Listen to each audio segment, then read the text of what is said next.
Hello students.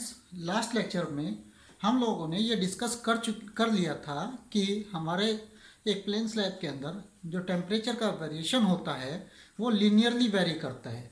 Mean जो temperature T1 से T2 very करता है वो लीनियरली आपका डिक्रीज करता है।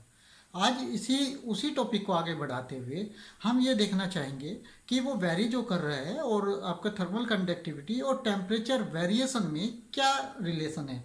चलिए देखिए, आप देखिए इस डायग्राम में हमारे पास 1, 2, 3 एंड 4 ये चार डिफरेंट थर्मल कंडक्टिविटी की बॉडी है। K1, K2, K3, K4 इन चार बॉडी की थर्मल कंडक्टिविटी डिनोट कर रही है।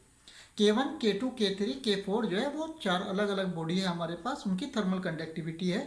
Dimension of these body are same, मतलब इन चारों बॉडी की जो डायमेंशंस है वो सेम है और वन डायमेंशनल कंडीशन में हीट फ्लो कर रही है। मतलब हीट जो है आपकी हाई टेम्परेचर से लो टेम्परेचर में एक्स डायरेक्शन में फ्लो कर रही है। ठीक है, लेकिन जब हमने ऑब्जर्व किया तो हमको जो वेरिएशन टेम्परेचर में दिखाई दिया, देखिए आप ये यहाँ से यहाँ तक इसमें वेरी किया है, टेम्परेचर का वेरिएशन आपको इतना कुछ दिखाई देगा, जबकि इस बॉडी में टेम्परेचर का वेरिएशन कुछ ज़्यादा दिखाई दे रहा है। यहाँ पे T1 है और ये T2 है, तो वेरिएशन आपको इतना दिखाई दे रहा है, जबकि ये T1 है और ये T2 है, तो यहाँ पे जो वेरिएशन आपको दिखाई देगा वो इतना दिखाई दे रहा है। ये वेरिएशन आपका हो रहा है और यहाँ पे जो वेरिएशन है आपका ये इतना हो रहा है। यहाँ पे जो वेरिएशन है आपका ये बहुत कम वेरी कर रहा है, ये बहुत कम वेरी कर रहा है और इसमें तो ये अराउंड अराउंड एक स्ट्रेट लाइन ही दिखाई दे रही है। मीन्स वेरिएशन जो है वो बहुत ही कम हो रहा है, बहुत ही कम आपका वेरिएशन फोर्थ बॉडी में हो रहा है। और तो हमने क्या किया है, हमारे पास ये चार बॉडी है, अलग अलग थर्मल कंडक्टिविटी की है। चारों अलग अलग थर्मल कंडक्टिविटी की बॉडी में टेम्परेचर वेरिएशन अलग अलग हो रहा है, जबकि चारों में जो हीट ट्रांसफर रेट है वो Q है। चारों में हीट ट्रांसफर रेट Q है। आप अपनी बुक में, अपनी नोटबुक में चारों अलग अलग डायग्राम बनाइए, सेम डायमेंशन के है ये, और इनकी थर्मल कंडक्टिविटी अलग अलग है और इनका जो टेम्परेचर का जो स्लोप है वो भी अलग अलग है। तो हमें ये बताना है कि इसमें थर्मल कंडक्टिविटी किस बॉडी की सबसे ज़्यादा थर्मल कंडक्टिविटी, ये हमारा एक क्वेश्चन है। देखिए आइए आपको मैं ये थोड़ा एक्सप्लेन करता हूँ। हमको क्या पता है Q की जो वैल्यू होती है थर्मल कंडक्टिविटी वो क्या होती है आपकी, K A dt by d x और माइनस आपका बाहर लग जाता है K A dt by d x. अब देखिए आप चारों बॉडी में चारों बॉडी में Q की वैल्यू सेम है, एरिया भी सेम है और dx भी सेम है। इसका मतलब क्या हुआ, चारों बॉडी में जब आपका Q की वैल्यू सेम है, आपकी dx सेम है, थिकनेस चारों बॉडी की सेम है, आपकी एरिया सेम है, क्योंकि डायमेंशन मैंने आपको स्टार्टिंग में बोल दिया है कि चारों बॉडी की डायमेंशन सेम है। ठीक है, तो क्या रिलेशन आपका आएगा, तो क्योंकि चारों बॉडी के लिए ये सेम है तो क्या मैं इसको ऐसे लिख सकता हूँ कि A dt by d x 1 और 2 में अगर मैं कंपेयर करता हूँ तो मुझे जो रिलेशन मिलेगा वो मुझे मिलेगा K1 dt1 equal to K2 dt2, sorry yes K dt2। यहाँ पे dt1 ये बता रहा है, dt1 का यहाँ पे जो मीनिंग है वो ये है कि temperature variation in body 1। Is it clear? dt1 का मतलब है टेम्परेचर वेरिएशन इन बॉडी 1 और dt2 का मतलब है टेम्परेचर वेरिएशन इन बॉडी 2। और थर्ड देखिए आप, थर्ड जो आपका आएगा वो आएगा K3 dt3 और ये फोर्थ आएगा आपका वो आएगा K4 dt4। तो ये चार मैंने लिख दिया है। ये आपको समझ में आया होगा कि मैंने ये चारों क्यों लिखा है। मैंने इसलिए लिखा है क्योंकि डायमेंशन सेम है तो क्रॉस सेक्शन एरिया सबका कैंसल आउट हो जाएगा, थिकनेस सेम है तो dx भी आपका कैंसल आउट हो जाएगा, तो आपके पास K1 dt1 K2 dt2 और ये बचेगा। और ये चारों जो है किसके कांस्टेंट हो जाएगा, क्योंकि ये चारों क्या कांस्टेंट हो जाएगा क्योंकि Q सबका सेम है, तो ये चारों वैल्यू कांस्टेंट आ जाएगा। मुझे लगता है आपको यहाँ तक समझ में आया होगा। अब जब ये कांस्टेंट है, अगर देखिए dt1 की वैल्यू कम है, मान dt1 मतलब टेम्परेचर वेरिएशन इन बॉडी 1 कम है, अगर dt कम है तो ऑब्वियस सी बात है कि K1 की वैल्यू ज़्यादा हो जाएगी। इसका मतलब अगर किसी बॉडी का स्लोप सबसे कम है, मतलब टेम्परेचर का वेरिएशन सबसे कम है, तो उस बॉडी की थर्मल कंडक्टिविटी सबसे ज़्यादा होगी। इन चारों बॉडी में सबसे कम स्लोप बॉडी 4 का है, बॉडी 4 का स्लोप सबसे कम है। इसका मतलब ये हुआ कि इसकी थर्मल कंडक्टिविटी सबसे ज़्यादा है, इसकी थर्मल कंडक्टिविटी सबसे ज़्यादा है। इसका मतलब हम ये लिखेंगे K4 की वैल्यू सबसे ज़्यादा है। फिर उसके बाद हम देखते हैं K3 की जो वैल्यू है, इसमें टेम्परेचर स्लोप कम है, मतलब इस इन तीनों में ये तो हम डिसाइड कर चुके हैं K4 सबसे ज़्यादा है। K3 की वैल्यू इन तीनों में सबसे कम टेम्परेचर वेरिएशन इस बॉडी में है। इसका मतलब क्या हुआ, अगर इसकी वैल्यू कम होगी तो K3 की वैल्यू ज़्यादा हो जाएगी। इसका मतलब K4 के बाद जो थर्मल कंडक्टिविटी का सीक्वेंस बनेगा वो K3 बनेगा। आई होप कि आपको ये बात समझ में आई होगी। अब इन दोनों बॉडी में टेम्परेचर जो वेरिएशन है वो बॉडी वन में कम आ रहा है। इन दोनों बॉडी में टेम्परेचर वेरिएशन वन में कम आ रहा है। तो इसका मतलब ये है कि थर्मल कंडक्टिविटी इन दोनों बॉडी में K1 जो बॉडी है, K1 थर्मल कंडक्टिविटी वाली जो बॉडी है उसकी वैल्यू ज़्यादा आएगी। इसका मतलब मैं लिखूंगा इसको K1 एंड लास्ट में आपकी K2 आएगी। ये हमारा थर्मल कंडक्टिविटी का सीक्वेंस आएगा। तो आई होप आपको ये समझ में आया होगा कि अगर थर्मल कंडक्टिविटी किसी बॉडी की ज़्यादा है तो उसमें टेम्परेचर वेरिएशन की वैल्यू कम होगी। ये रिलेशन आपको समझ में आ गया होगा।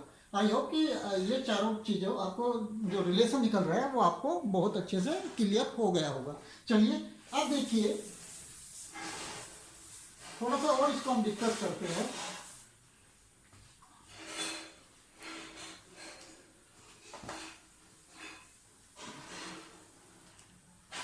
देखिए यहाँ पे देखिए आप,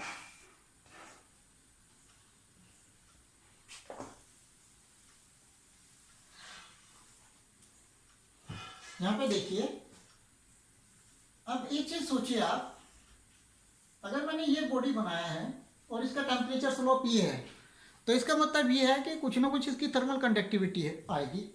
अगर मान लो इसका टेम्परेचर स्लोप ये आता है, इसका मतलब क्या है कि इसकी थर्मल कंडक्टिविटी पहले वाली बॉडी के मुकाबले ज़्यादा है। अगर मैं इन दोनों को अलग अलग बॉडी एज्यूम करता हूँ, मान लो किसी बॉडी का हमें पता है Q equal to minus KA dt by d x, और मान लो, और Q क्या है, Q आपका हीट ट्रांसफर रेट है। इसका मतलब जूल पर सेकंड, मतलब एक सेकंड में कितनी हीट 0.1 से 0.2 तक ट्रांसफर हो रही है, ये हमारा इसका मीनिंग होता है। अब एक चीज समझिए, अगर मैं बोल दूं आपको कि dt इक्वल टू 0, मतलब टेम्परेचर डिफरेंस जो है वो 0 है। इसका मतलब क्या हुआ कि ये स्ट्रेट लाइन बन जाएगी, और अगर स्ट्रेट लाइन बन रही है इसका मीनिंग क्या है कि dt अगर आपका 0 है और आपने यहाँ से हीट दी है इसको, और हीट क्यों दी है और वो क्यों यहाँ पे आ भी रही है, लेकिन टेम्परेचर डिफरेंस आपका क्या है, 0 है। व्हाट इज द मीनिंग ये है इसका कि अगर टेम्परेचर डिफरेंस 0 है तो इसका मतलब क्या है कि टेम्परेचर दोनों पॉइंट पर से में हीट तो ट्रांसफर होनी नहीं चाहिए। या आप ये भी तो बोल सकते हैं, क्योंकि हीट ट्रांसफर रेट आपका क्या है, जूल पर सेकंड है। अगर मैं बोलूँ कि 0 सेकंड में, अगर मैं बोलूँ 0 सेकंड में हीट पहले पॉइंट से दूसरे पॉइंट पे ट्रांसफर हो रही है, 0 सेकंड में हीट पहले पॉइंट से दूसरे पॉइंट पे ट्रांसफर हो रही है, तो इसका मतलब क्या हुआ, अगर थर्मल कंडक्टिविटी की वैल्यू इनफाइनाइट हो, ये केस एक्चुअल में होता नहीं है, ठीक है, लेकिन समझने के लिए है कि अगर कोई बॉडी की थर्मल कंडक्टिविटी इनफाइनाइट है, इसका मतलब ये हुआ कि इस बॉडी को हीट ट्रांसफर करने में 0 सेकंड लगेगा, और 0 सेकंड उसको हीट ट्रांसफर करने में लगेगा। इसका मतलब ये हुआ कि हीट एक पॉइंट से जाने में और दूसरे पॉइंट जाने में आपको टाइम ही नहीं लग रहा है। इसका मतलब टेम्परेचर का वेरिएशन आएगा ही नहीं। ये हालांकि ये जो केस है एक हाइपोथेटिकल कॉन्सेप्ट है इनफाइनाइट थर्मल कंडक्टिविटी का।